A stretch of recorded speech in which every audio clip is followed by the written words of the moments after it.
Bonjour et bienvenue dans la météo du Bitcoin. Et exactly not as predicted, le marché a rebondi en ignorant le pool de liquidité bas. Et on s'adapte, on s'adapte. La bonne grosse nouvelle, hein, c'est qu'on est en train d'accepter doucement dans la partie supérieure de cette résistance. Et c'est bullish. On est obligé de dire c'est bullish. Alors ça paraît fou comme ça, un marché qui est fort, hein. Ça c'est sûr, il est fort. On a les gens qui montrent un petit peu combien ils ont gagné, comment ils sont devenus très riches et que le trading c'est facile, ou si c'est pas facile, c'est que c'est des génies. Donc, super, super. Donc, comme dit Michael Douglas dans Wall Street, greed is good. C'est bon pour les marchés, c'est bon pour les marchés. Écoutez, à partir du moment où on commence à être ici, il faut se dire que depuis le 24 août, on a un affrontement entre des bulls et des bears, donc on est toujours dans un range, hein, on est toujours dans un range. Mais je dirais que si on short et qu'on accumule sur ces shorts en disant putain cette fois-ci c'est la bonne, putain cette fois-ci c'est la bonne, entre ceux qui ont pris les positions ici, qui ont rajouté sur la descente pour appuyer un petit peu, etc., etc., quand on commence à voir le prix revenir dans sa face comme ça, c'est pas bon pour un bear, hein. Donc globalement, on pourrait demander les questions que j'aime bien me poser, c'est que tente de faire le prix? Retester les résistances. Est-ce qu'il le fait bien? Oui, super bien. Qui se chie dessus, les bulls ou les bears? Les bears. Parce que, ok, il y a les bears super forts qui ont vendu le haut du range, et jusqu'à maintenant, ils ne sont pas inquiétés. Mais que dire de tous leurs copains qui sont en train de se dire « Oh mon Dieu, putain, Fanta avait dit qu'on irait toucher le pool de liquidité ici !» Ben non. Donc maintenant, ça c'est pour moi super bull. Qui plus est, bon, ça dépend bien sûr de l'excitation du public, mais disons qu'on aurait un Ethereum qui montrerait la voie, hein, qui donnerait des indices, hein, sur la direction. On pourrait parler de ce breakout d'hier, qui a mis le temps, mais qui est bien là dans les bacs, avec un retest de la TH. Donc disons qu'on est un leader dans ce marché et que la voie nous soit montrée et qui montre la voie au Big Hold Bitcoin. C'est plutôt bullish, hein. C'est pas gagné, mais c'est plutôt bullish. Donc ce que je voulais dire, c'est qu'à partir du moment où on accepte ici, la résistance devient support. Et quand je dis résistance, là c'est l'ensemble du bloc que je vais considérer désormais comme un support potentiel. Donc baston de baleine, pour l'instant la balle est dans le camp des bulls et plutôt bien. Donc ce qui laisse supposer que jusqu'à ce que les targets voulus par ces gens-là soient atteintes, on est relativement sans inquiétude, hein. Voilà, donc pour moi je trouve que c'est super chouette. C'est super chouette. Ouais, alors le trap, voyons voir si c'est pas un trap. Ouais, disons que, allez, disons c'est biriche, on va à 52, 54. Ah, c'est un bull trap, on vous l'avait dit, bande de fils de pute. Mais bon, un bull trap qui t'offre 9% sur le BTC et peut-être un feu vert pour du pompage sur des altes, je sais pas, ça fait pas très bull trap quand même. Ça fait longtemps que c'est un bull trap dans ce cas-là. C'est plutôt de la continuation. Donc voilà, donc pour Bitcoin, si jamais on doit aller vers le haut, les grosses résistances, ça sera dans les 57, 58. Mais sinon, là, si on décide de continuer, je vois pas trop de choses qui pourraient l'empêcher de continuer. Voilà. Bon, maintenant, ça peut se faire comme ça, la progression, hein. Ah là là, c'était un bull trap, vous voyez, hein, c'est pas obligé de nous faire une FTT comme hier, là. Donc voilà, considérez bien ça. Donc, que dire sinon que pour l'instant, haut du range, il y a plusieurs manières de le trade. On peut anticiper les breakouts et se casser potentiellement les dents.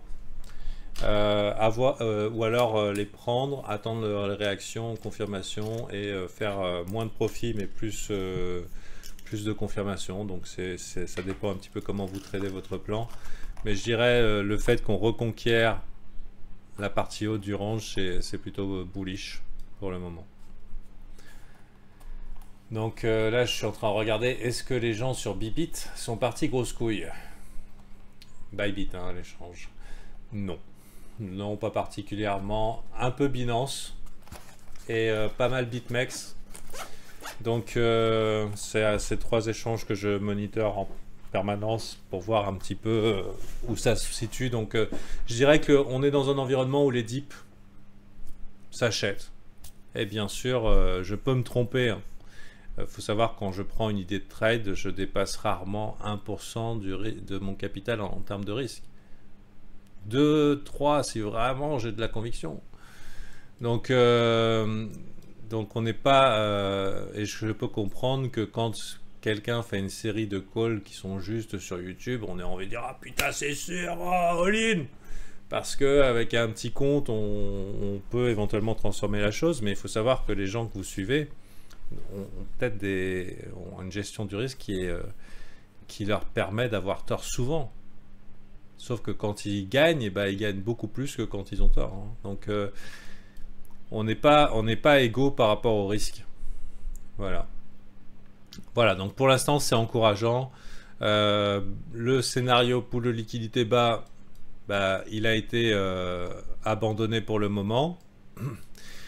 Juste, on pourrait remarquer que ça fait beaucoup de lots qui n'ont pas été testés, voire défoncés. Hein. Et c'est pas parce que c'est bullish là que c'est une bonne idée d'acheter là et de se dire je hold. D'accord? Je dirais qu'il y a peut-être plus de... C'est peut-être plus malin de se dire je hold ici que de se dire je hold là. Parce que qui sait si c'est pas ha ha ha, on vous l'avait dit, c'était bullish et bla bla bla bla bla. On sait pas, hein, on est peut-être dans un giga range de 2 ans. Hein. Donc voilà. Faut pas oublier que ces météos sont jetables et que celle de demain remplacera celle d'aujourd'hui et que pour sûr, attaquer dans la partie haute d'un range weekly et de se dire j'achète, je hold, il ne peut rien nous arriver d'affreux maintenant, c'est un petit peu chaud. C'est un petit peu chaud. Maintenant, on pourrait comprendre que des gros poissons qui achetaient ici toute la capitulation, ajoutent à leur gagnant ici, pourraient très bien vouloir attaquer et essayer de conquérir la TH. Du coup, ils se retrouvent avec une moyenne très confortable et un prix qui donne la direction. Mais c'est peut-être pas votre cas. Enfin bon, c'est un... Comment dire? C'est un sujet que je vais voir avec les VIP aujourd'hui. Ajouter à sa position. Allez. Oui, ça fait des stops en cascade. Bien vu, Captain Lama. C'est ce que je voulais dire. Et j'ai perdu le fil. C'est qu'il y a quand même une série de stops en cascade qui peut arriver. Ça peut arriver. Je dis pas de vous y préparer absolument. Pour l'instant... Ceux qui ont vendu là, bah, ils offrent un bon support, hein, ils doivent avoir un petit peu peur. Ça veut dire que si le prix revient dans leur direction, ils auront peut-être envie de racheter. Mais si jamais ça commence à partir dans ce sens-là, on a des stops accumulés là, des stops accumulés là, des stops accumulés là qui n'ont jamais été retestés. Hein, tout ceci n'étant qu'un vaste V-bottom. Donc bon, ça sera l'occasion d'en reparler si un jour ça arrive. Si un jour ça arrive. Donc en attendant, je dirais que ce petit W daily là qui s'offre à nous, en tout cas qui se dessine, nous laisse supposer un feu vert pour des setups, c'est-à-dire des idées de trade qui vous paraissent cohérentes avec un risque sous contrôle, toujours le risque sous contrôle sur vos alts. Pourquoi pas? Pourquoi pas les prendre? Pourquoi trembler? Le graphique dit boule, boule, boule. Allez, Bonne journée à vous. Bien sûr, si on revenait par ici, ça serait tout inversé. Hein. C'est exactement comme j'ai dit hier à la météo, c'est dit, ouais, bah, s'il y a une bougie qui ravale tout, qu'est-ce que je fais? Ah, voilà, je dirais bah, une acceptation au-dessus des 49-50 000, c'est bullish. Donc, je serais tenté d'acheter par là. Mais l'inverse, c'est possible. Hein. Disons que c'est orange, les bears reprennent le contrôle, on fait un triple top. Bah là, forcément, on commence à lever les bras en l'air. Hein. Pourquoi le prix irait par là? Retester les supports. Est-ce qu'il le fait bien? Ouais, ça commence à faire lourd. Hein. Donc, vous voyez ce que je veux dire? Enfin, j'espère. Si vous voyez pas ce que je veux dire et qu'un jour, les concepts que j'évoque, vous voulez être capable de les appliquer pour vous et se dire, bah dis donc, il y a peut-être un moyen que si j'absorbe un petit peu de ces connaissances à ce mec-là, j'apprenne le trading. Sachez que j'ai une offre VIP qui est en descriptif de la vidéo. On est en début du mois, c'est sur Patreon, c'est le meilleur moment pour entrer. Et je vous invite à faire partie de l'équipe.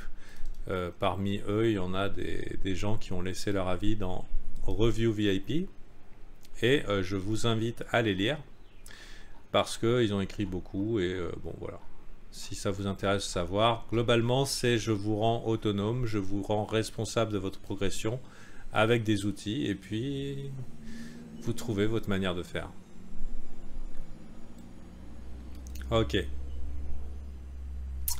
Alors il y a différents niveaux, ça nous permet de nous repérer un petit peu dans l'ancienneté, hein. Et parce que on n'est pas tous égaux par rapport à nos propres analyses. Et par exemple, il y en a qui sont plus émotionnels que d'autres.